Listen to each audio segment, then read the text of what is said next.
¿Qué tal? Buenas noches, bienvenidos a Zona Franca, yo soy Daniel Pacheco. Hablar hoy en día de toques de queda parece normal. Tal vez eso del virus es el aspecto más chocante de la nueva normalidad, como le dicen. La ciudadanía, sobre todo en América Latina, donde ante débiles sistemas de rastreo epidemiológico hemos adoptado las cuarentenas, parecen la única herramienta para bajarle la velocidad al virus. Sobre todo en Colombia, dentro de América Latina, uno de los países con una de las cuarentenas más largas del mundo, y sobre todo en Bogotá, dentro de Colombia, la ciudad con las cuarentenas más estrictas. En ese sentido, la ciudadanía ha cedido sin mucha oposición sus libertades básicas ante medidas policivas muy estrictas. Nuestros alcaldes y alcaldesas son reyesuelos y reyesuelas sin mucho contrapeso en esta pandemia. Si bien entendemos que estamos enfrentando una situación extraordinaria sin precedentes, no deja de dar un poquito de miedo el grado de sumisión civil que hoy damos por sentado en América Latina y aquí en Colombia. La gente en realidad se acostumbra a todo. Hace no mucho tiempo un toque de queda en cambio era algo raro, algo escandaloso. Por ejemplo, acuérdense, el toque de queda de Bogotá y de Cali en medio del paro nacional de noviembre del 2019. Hoy ya un poco normalizado y olvidado, debe ser recordado hoy. Eso han hecho dos investigadores, un político y un encuestador, que con muy buen tino, no dejaron pasar al olvido la confusión, la desinformación y la opacidad oficial que aún rodea la respuesta de las autoridades a ese paro nacional del 21 y del 22 de noviembre del 2019. El 21, acuérdense, luego de supuestas amenazas de vandalismo, en Cali se declaró un toque de queda en toda la ciudad. Al día siguiente, en Bogotá sucedió lo mismo. La capital no había visto un toque de queda desde 1977, más de 40 años. 10 meses después de esas medidas, de que miles de ciudadanos salieran por las noches en pijama a sus puertas de sus casas, de sus apartamentos y de sus conjuntos, con palos para defender de las hordas vandálicas su honra y sus bienes que nunca llegaron. Gracias a la investigación que vamos a escuchar esta noche, nos enteramos de que no hay ni un caso de alguien judicializado por los supuestos actos vandálicos. En realidad fuimos manipulados desde los medios, donde tenemos que reconocer enormes errores, desde las autoridades cómplices o ingenuas que tomaron decisiones sin suficiente información, desde las redes sociales, donde hubo estrategias de manipulación y desinformación. La historia de estas dos noches es importante recordarla, sobre todo porque deja claro que nuestras sociedades supuestamente hiperinformadas son tremendamente vulnerables. Esto puede pasar de nuevo. Y hoy incluso puede que esté pasando sin que nos estemos dando cuenta. Aquí arranca Zona Franca.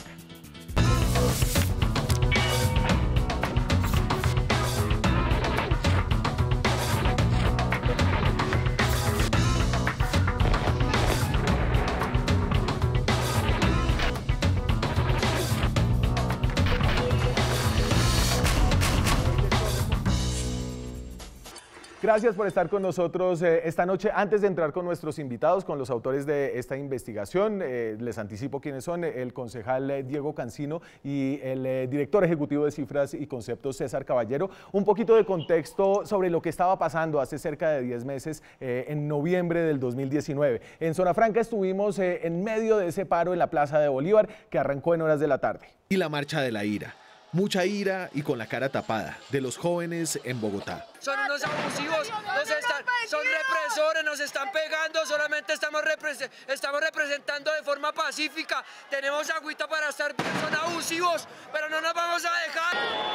El paro fue muchas marchas, una marcha multitudinaria en la capital.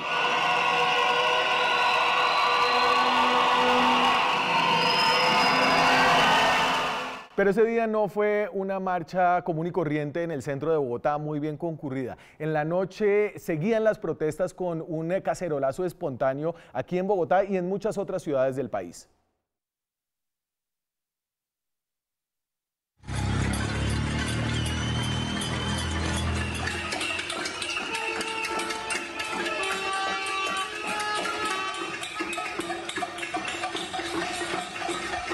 Cacerolazos en estos momentos en las torres del Parque Central Bavaria. La gente sigue protestando, sigue insatisfecha. Estamos protestando.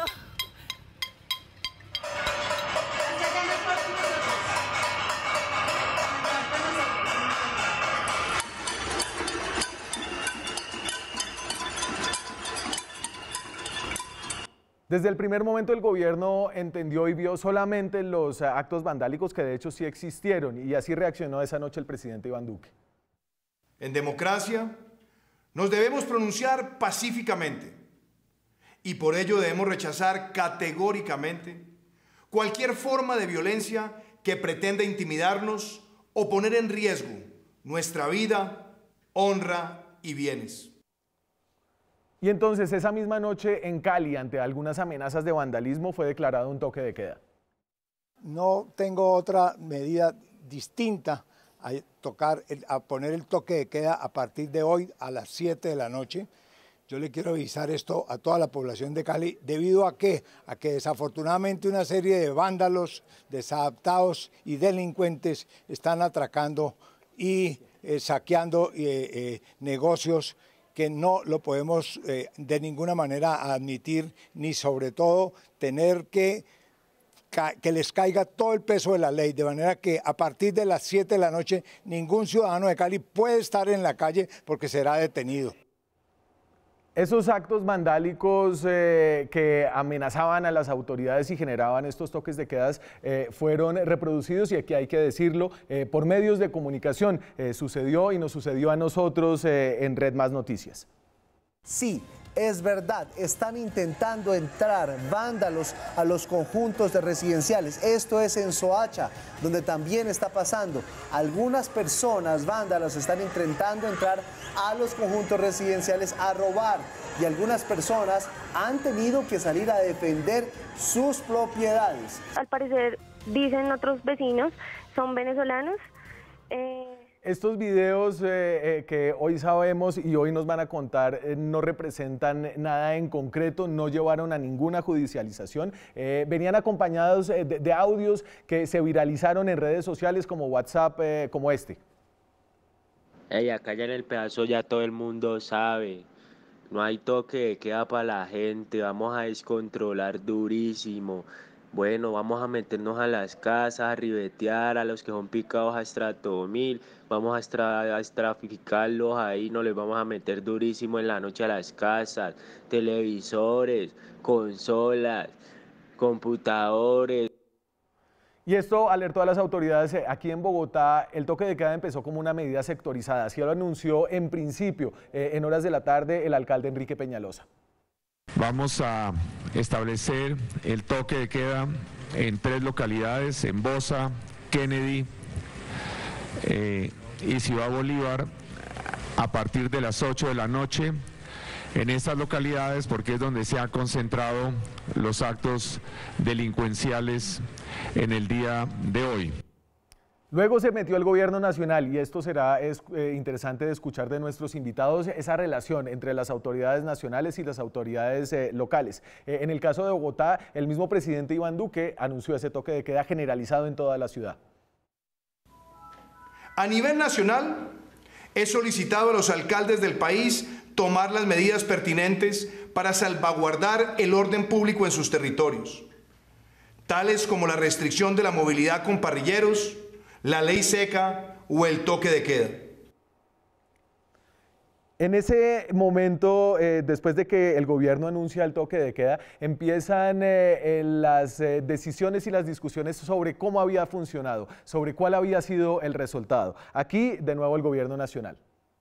El rechazo total y absoluto de todos los colombianos por el vandalismo, por el terrorismo, por el pillaje que algunos han querido perpetrar en el país. Y quiero destacar que anoche, gracias al trabajo de los policías de Colombia, de los soldados de Colombia, en la ciudad capital se avanzó con un toque de queda generalizado que permitió que la ciudadanía no solamente recibiera un mensaje de tranquilidad, sino que también garantizó en la ciudad la efectividad de la medida. Todo un éxito según el gobierno. Sin embargo, desde la visión de la alcaldía, del alcalde Enrique Peñalosa, aquí ya había algo raro, y lo dijo ese mismo día. Aquí hay unos interesados en que nuestra ciudad de 8 millones de ciudadanos no funcione, en que los ciudadanos no puedan ir al trabajo. Aquí hay sobre todo unos interesados en que nos dividamos. Y eso es lo único que no podemos hacer. César Caballero y el concejal Diego Cancino no dejaron que las cosas se quedaran ahí, no dejaron que este evento pasara olvidado, incluso ahora en que los toques de queda son la nueva normalidad. Los saludo esta noche con el agradecimiento por acompañarnos y por no olvidar tan fácil, por hacer este ejercicio de mirada retrospectiva a cómo nos metieron los dedos en la boca y cómo desde los medios de comunicación nos dejamos meter los dedos y ayudamos a que se los metieran a la ciudadanía. Diego, César, muchas gracias. Buenas noches, Daniel, muchas gracias por la invitación. Entonces, gracias, profesor Pacheco, y a César un saludo. Un saludo, Diego. A ver, ya que usted es el político que está que se habla, persiguiendo fantasmas, Diego, se llama este informe que ustedes hacen y voy a solamente leer las 4 conclusiones principales. No hay evidencia de ninguna judicialización, no nos han dicho la verdad, no hubo transparencia en la respuesta de las autoridades que ustedes buscaron y hay contradicciones importantes entre distintos niveles de las autoridades. Si quiere, vamos por partes y empecemos a hablar empiece usted por donde quiera. Está muy bien, pues lo primero es lo que usted acaba de decir, profesor Pacheco, y es: aquí no hubo un solo judicializado. Aquí se armó un toque de queda con una justificación, una razón que no existía.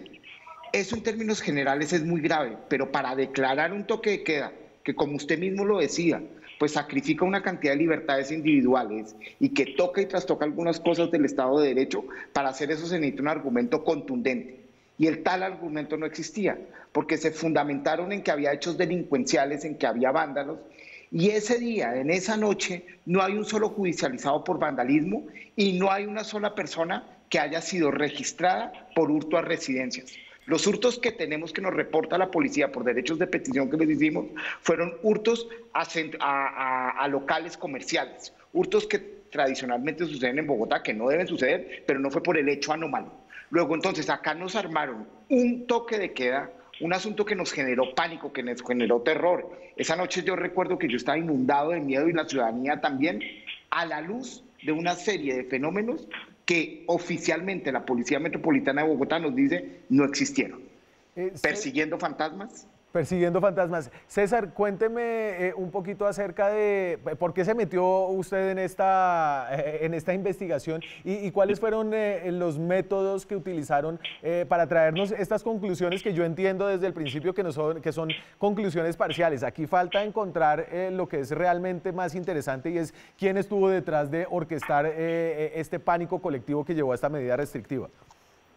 Sí, mira, sobre los métodos que utilizamos, nosotros hicimos entrevistas, hicimos una revisión de redes.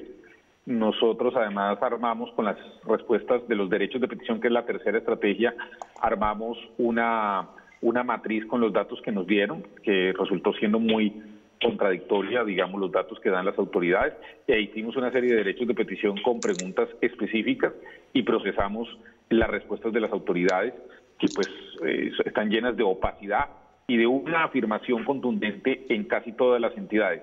Ninguna hizo una evaluación o ha hecho alguna evaluación de lo que sucedió ese día, lo cual de por sí ya es un dato bastante complejo.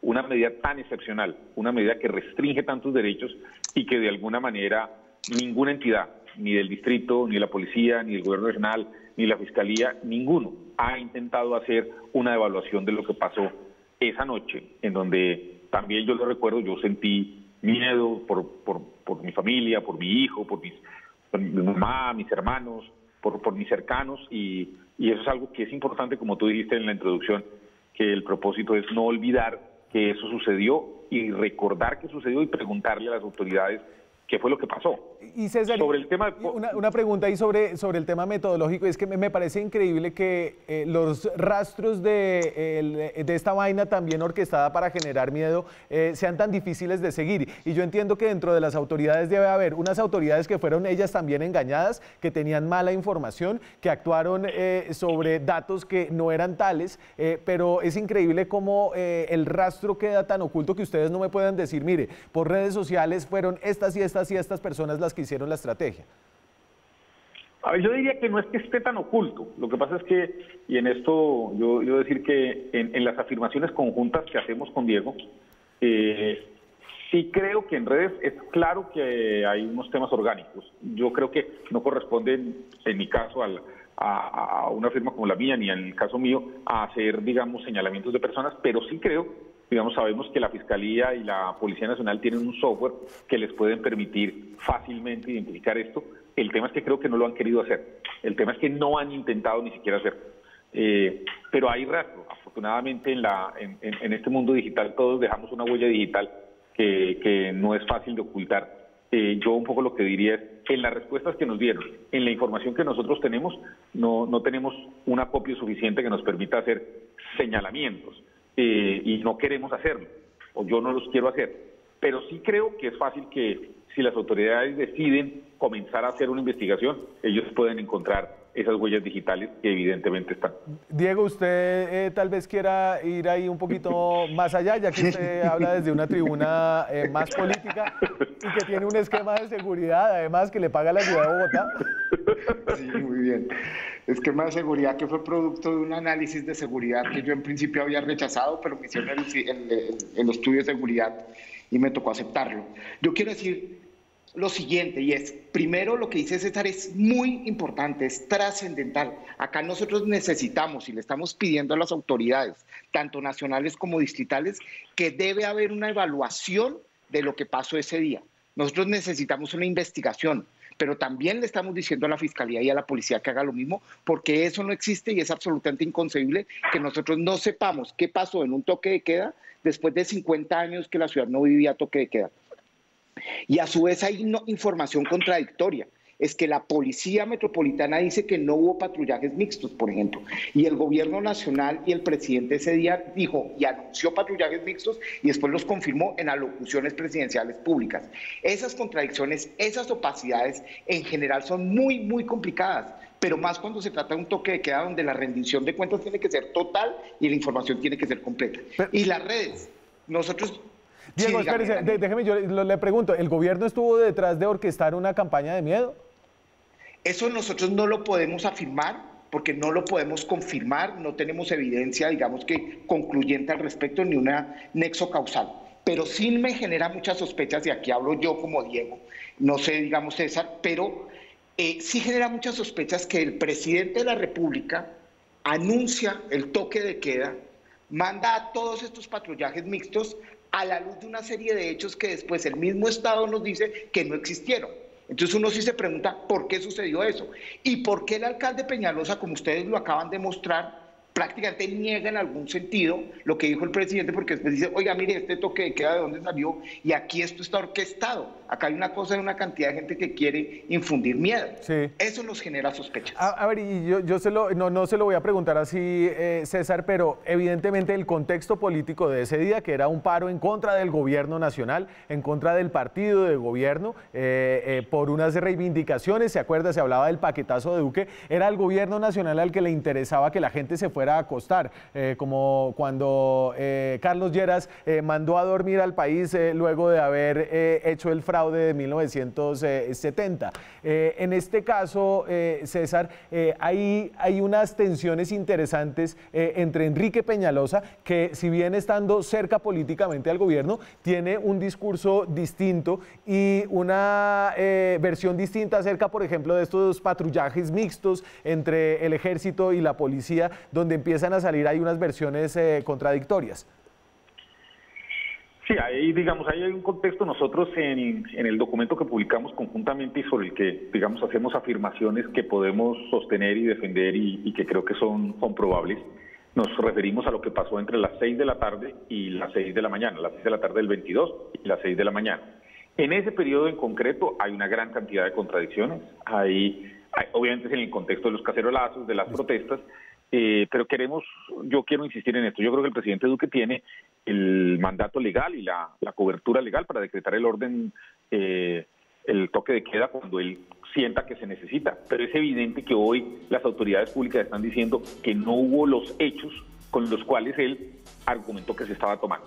Lo segundo, el presidente de la República afirma que hubo patrullajes mixtos, que los ordenó y luego nos afirma en público, como tú lo acabas de mostrar, que que sucedieron.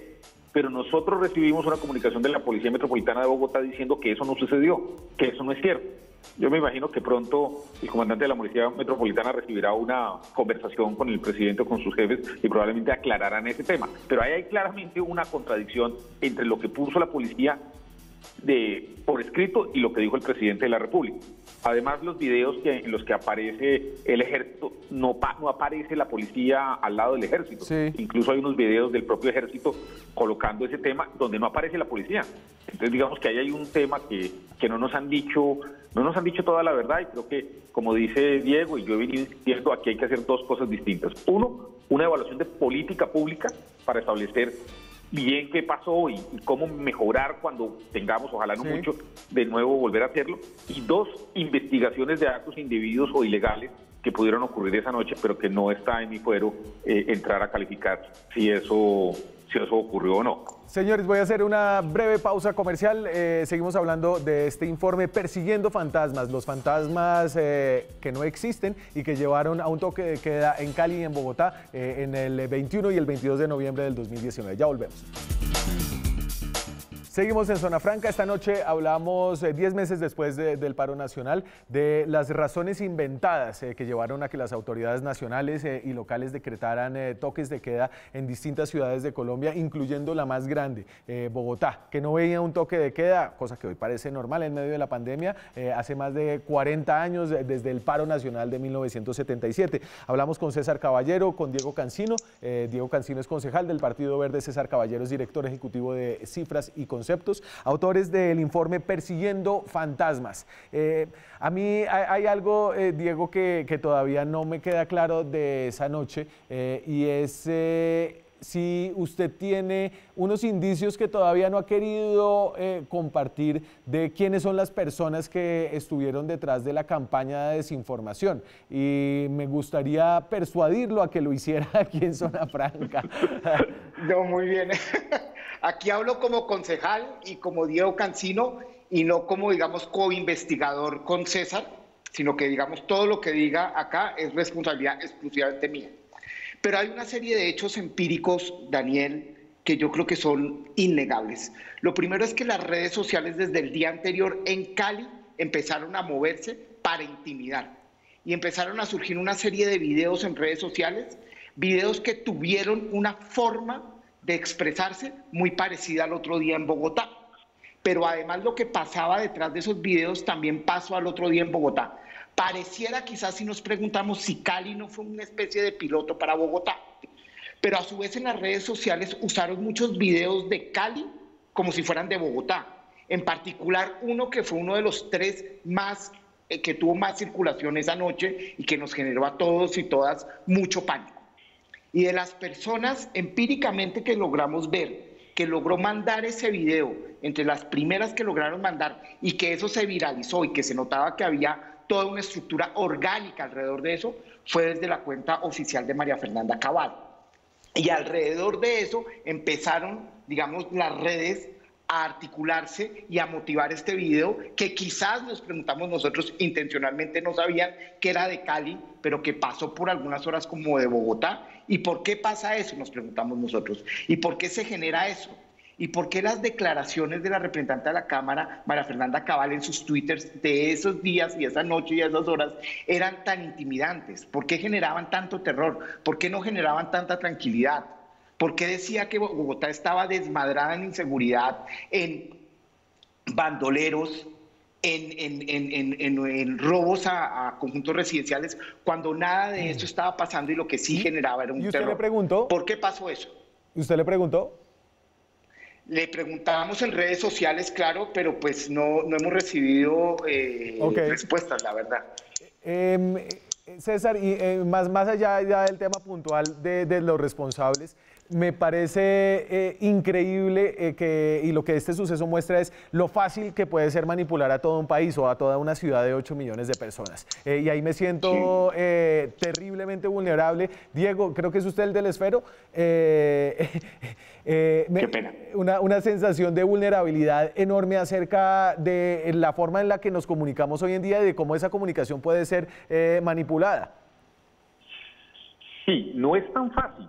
se requiere una actividad orgánica, digamos, no es que sea espontáneo y que una sola persona desde su cuenta pueda hacerlo. Aquí se requiere un esfuerzo deliberado de un grupo pequeño, pero un grupo de personas. Pero evidentemente caímos todos.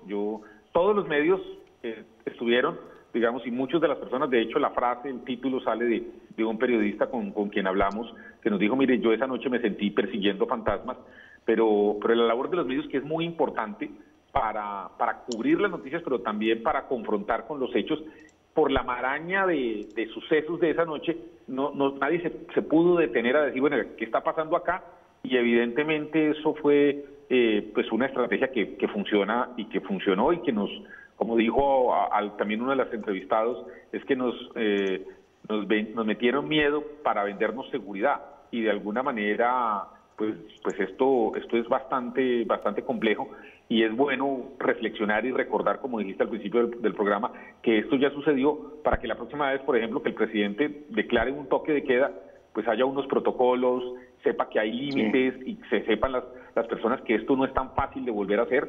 Y adicionalmente yo quiero señalar, hoy la alcaldesa en Bogotá y los alcaldes en otras ciudades están decretando toques de queda como si fuera la solución cotidiana a este problema. Sí. Es como si nos volviéramos a la Constitución del 86, donde había muchos derechos, pero por vía del estado de sitio, pues un gobernante los podía suspender casi que permanentemente. Y yo creo que vale la pena recordar que los toques de queda, los confinamientos deben ser una medida excepcional y no debe ser la manera cotidiana de gobernar de un mandatario.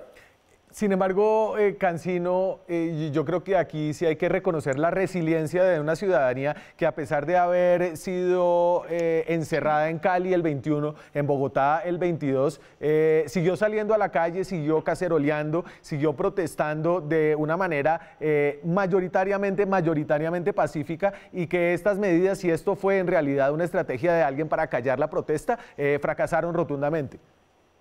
Fracasaron totalmente, y lo que usted está diciendo, Daniel, es histórico. Yo creo que lo que pasó el 21 y 22 de noviembre, sobre todo esos 2 días en esta ciudad y las semanas que se vinieron, fue un giro de esta ciudad y de este país. La gente empezó a protestar mucho más, esas movilizaciones nos conmovieron, pero además salió gente que, lo que dicen muchos analistas es que salió gente que no salía tradicionalmente a protestar, gente de clase media alta, amigos nuestros que nunca han salido, Daniel, salieron en esos días, y eso fue espectacular, los artistas lo que hicieron. Es decir, aquí hubo una emoción, una publicación, una expresión de hastío masiva, y que yo creo que eso es irreversible. Se vino el COVID, pero yo creo que la ciudadanía en esos días generó un activismo, despertó como un compromiso político por encima de partidos, de organizaciones sociales, de redes, sino que espontáneamente empezó a salir. Y además el toque de queda, si quería milanar esas protestas, no las logró. Oiga, porque Diego, nos respondimos con cacerolazos y con las protestas. Y ese civilismo suyo, y un civilismo que creo que hace parte de los ideales de su partido, ¿no está un poco achicharrado ahorita bajo el puño de hierro de la alcaldesa de Bogotá? Profesor Pacheco, venga, le digo una cosa. Yo creo que se ha manejado el tema de la cuarentena bien, yo creo que se ha protegido la vida, se ha confiado mucho en la ciudadanía, en la auto y mutua regulación. Pero frente a lo que decía César, yo sí quiero aclarar una cosa que me tiene muy preocupado. Yo estoy totalmente de acuerdo que los toques de queda deben ser excepcionales y además no deben existir, digamos, debe ser la última ratio. Y en este momento pues estamos en una situación muy compleja, la vida está en juego y en ese sentido la ciudad se tiene que confinar. Pero a mí me preocupa una cosa de los toques de queda, es que en general deben ser excepcionales, pero acá en esta ciudad, yo sí lo quiero decir, y me preocupa de esos toques de queda, todo el abuso de poder que puede tener la policía, porque la policía empieza a adquirir una cantidad de facultades que si no se autorregula y que si no sabe cuál es su papel para construir democracia y convivencia, puede generar un abuso de poder. Y les quiero decir lo siguiente, que es la siguiente investigación en la que estamos, y es: nunca antes, desde hace mucho tiempo, no ha habido tantas detenciones arbitrarias y tantos abusos como en la época de pandemia. César, este dato no te lo había dado. Las 373 detenciones arbitrarias que hubo el 22 de noviembre, que concentraron el 70% de todas las detenciones arbitrarias de 2019, en COVID por día han aumentado. Es decir, hace 8 años al menos no teníamos detenciones arbitrarias con ese número de 373 y en COVID, según derechos de petición. A mí eso me preocupa mucho, porque por principio el toque de queda tiene que ser excepcional, pero toda la fuerza que está teniendo la policía para hacer abuso policial y abuso de poder me preocupa de manera excesiva. Le debería preocupar, señor, porque usted llegó con los votos de Antanas Mocus, en parte, obviamente son suyos. Y por eso lo hacemos, y la alcaldesa también. Diego, César se me... Y por eso lo denunciamos. Muchas gracias, Diego, por hacer esta investigación. César se nos fue. Le doy las gracias por haber estado en este programa y me parece que hacen muy bien ustedes en traernos esto, en recordarnos y en criticarnos por haber tragado entero ese 21 y 22 de noviembre. Gracias, concejal. Mil y mil gracias, Daniel, mil y mil gracias a Red Más, a Zona Franca, un saludo y un programa maravilloso y gratitud por hacer públicas estas investigaciones que son necesarias para la ciudad. Gracias, señor. Seguimos nosotros con más invitados, seguimos hablando de la ciudad, cambiamos un poquito de tema, se habla de un plan Marshall, un plan de reactivación económica, hablamos de eso con 2 concejales de la ciudad después de comerciales.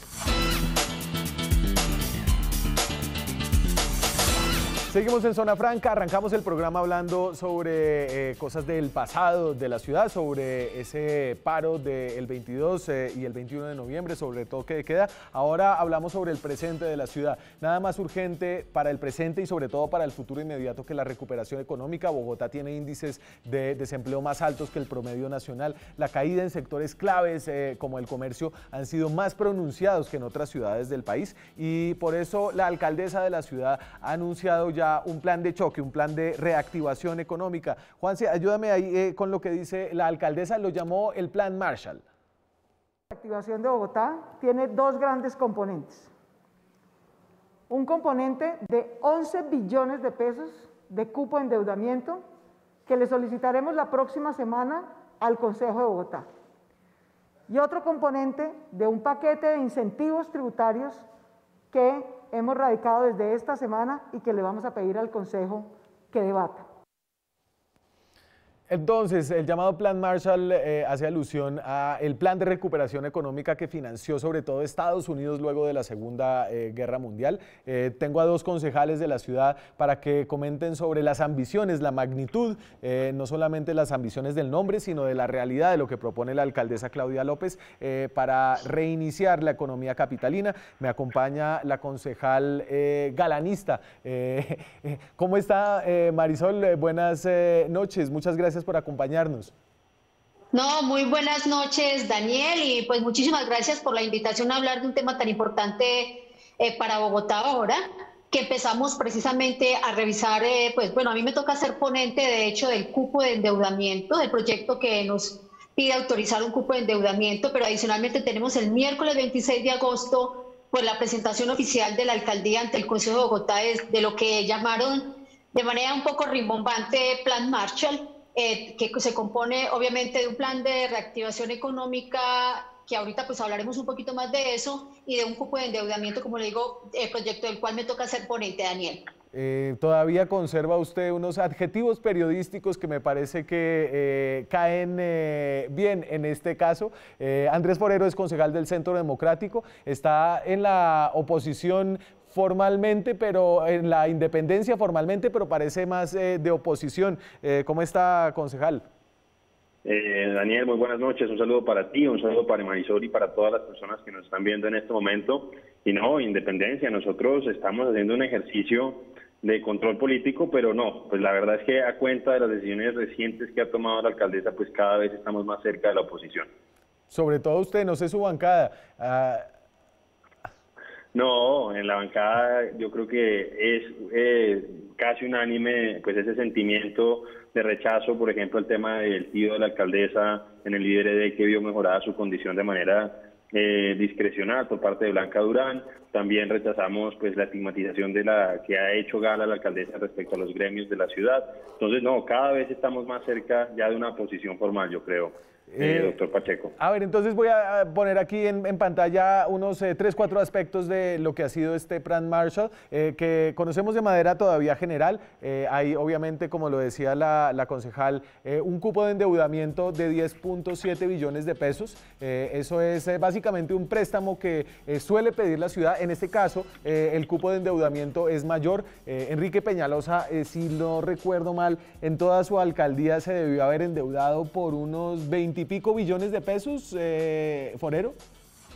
No, la verdad es que acuérdense que son distintas formas de endeudamiento, pero el cupo similar al que está planteando la alcaldesa en este momento llegó en su momento como a unos 7 billones de pesos. De hecho, la alcaldesa lo que va a hacer es que va a tomar parte del cupo no ejecutado del alcalde Enrique Peñalosa, más o menos unos 3.5 billones de pesos, y le va a adicionar 7 billones adicionales. Ok, hay una, obviamente, y yo no sé si esto se puede presentar como aparte adicional de este Plan Marshall, pero ella detalla una cantidad de inversiones que están en su plan distrital de desarrollo, que se presentan como medidas contracíclicas de generación de empleo, alivio en impuestos de industria y comercio para algunos y en cambio un incremento para otros, sobre todo los de las plataformas digitales, y dice, y esto es de la alcaldesa López, la generación de más de 500.000 empleos, que es definitivamente, si lo logra, una meta ambiciosa, loable e importante para recuperar a la capital.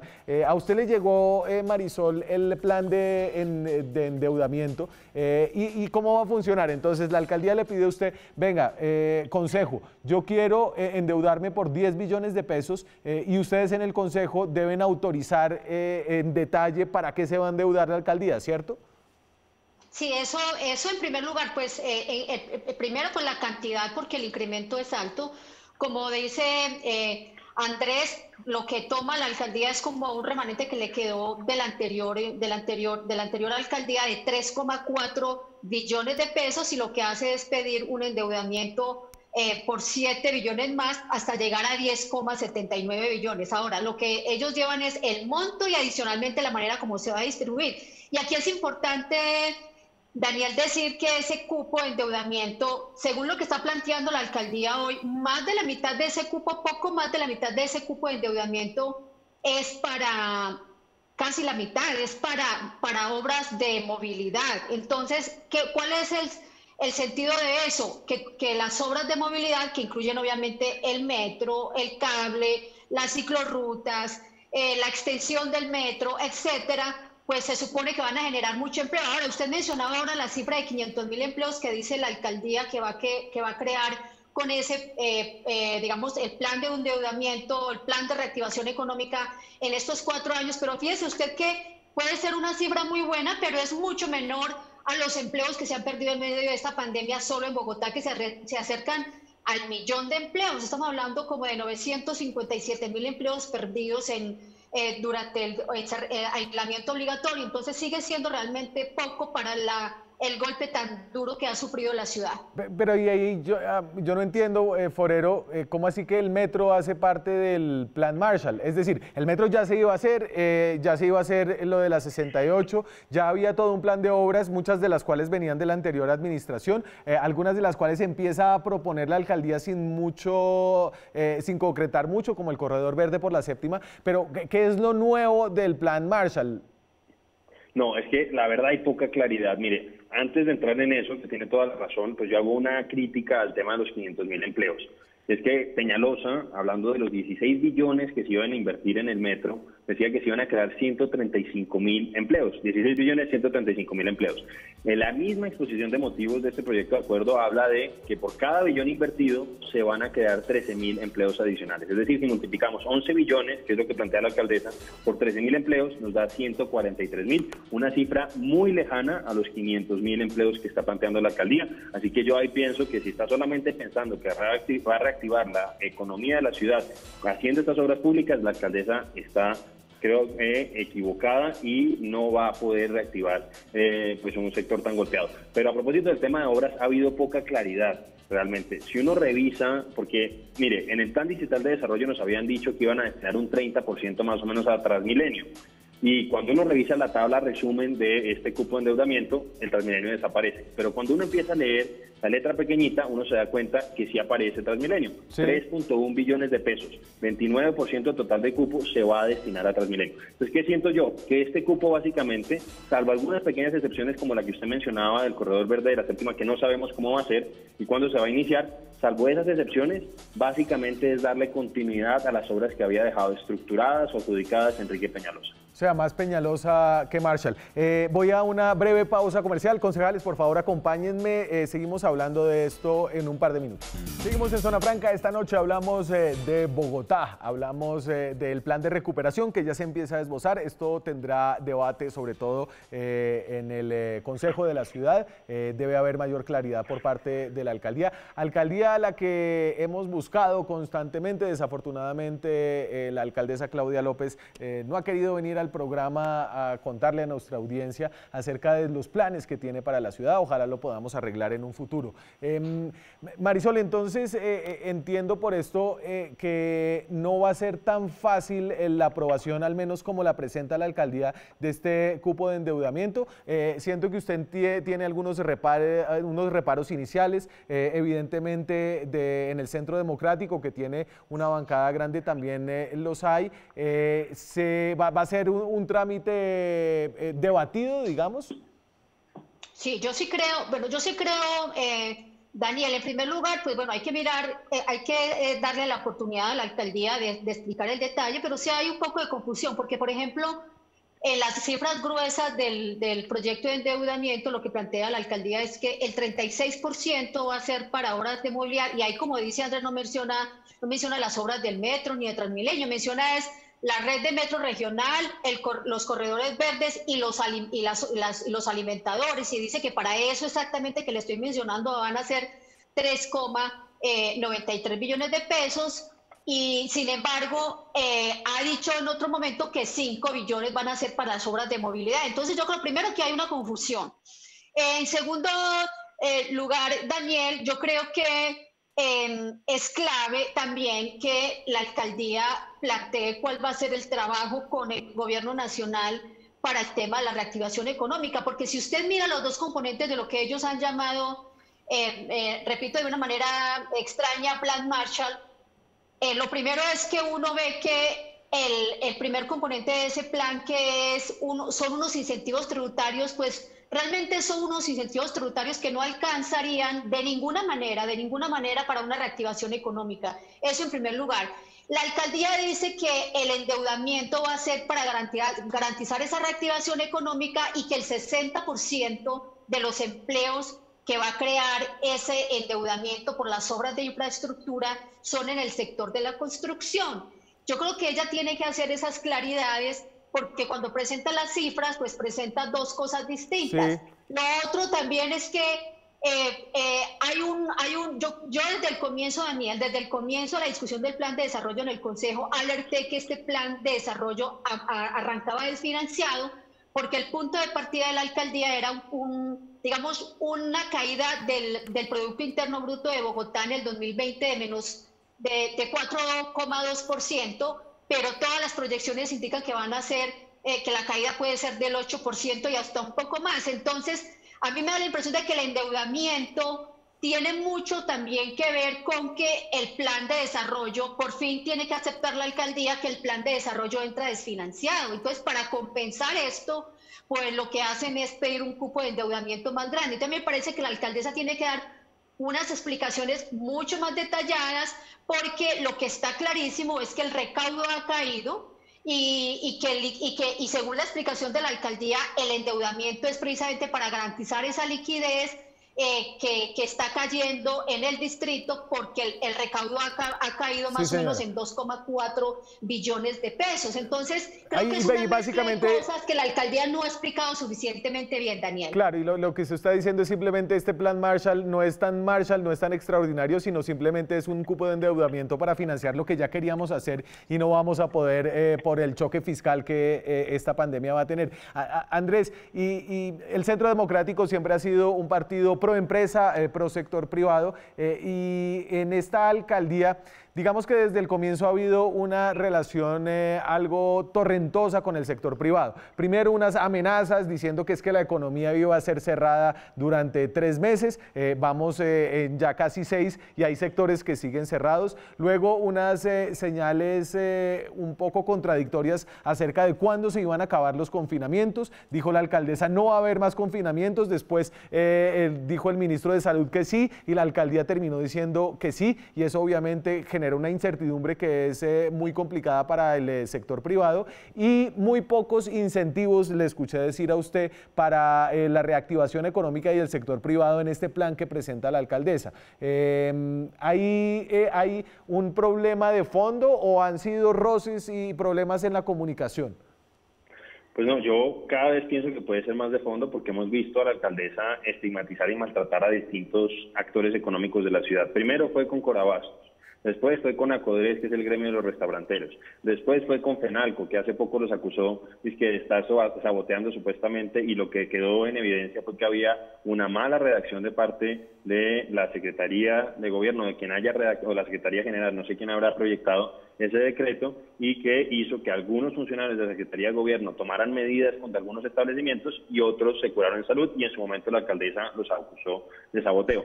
Pero mire, a mí lo que me molesta principalmente de esto que hace la alcaldesa es que ella sale y anuncia que va a dar 2 billones de pesos de incentivos.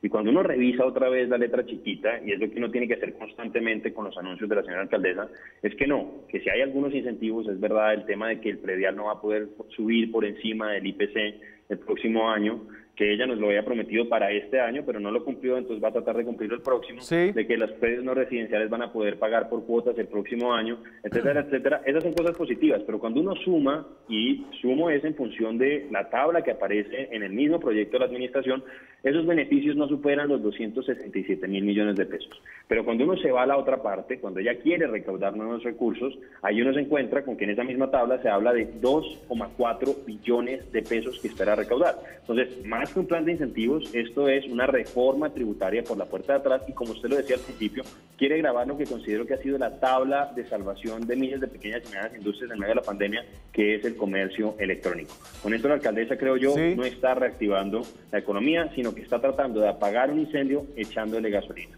Este es un debate que apenas empieza, un debate importante sobre la reactivación no solamente de la capital, sino de Colombia. Bogotá representa cerca de 1/3 del PIB de este país. Les agradezco a ustedes dos y seguramente volveremos a hablar en este plan de recuperación del distrito que se empieza apenas a discutir. Gracias, concejales. Daniel, muchísimas gracias. Un saludo nuevamente a Marisol y a toda la audiencia. Gracias, Marisol. Igualmente, Daniel, Andrés, muchas gracias por la invitación, Daniel. Es un gusto verla empoderada de su posición legislativa luego de una carrera periodística tan larga. Quedo muy bien impresionado por ese salto. Bueno, aquí simplemente aprendiendo mucho todavía, Daniel. Pero muy rápido. De los concejales, del Consejo y de la política bogotana. Gracias. Gracias a ambos. Nosotros nos quedamos sin tiempo. Muchas gracias por acompañarnos. Nos vemos la próxima semana con más periodismo, más debate, más opinión. Chao.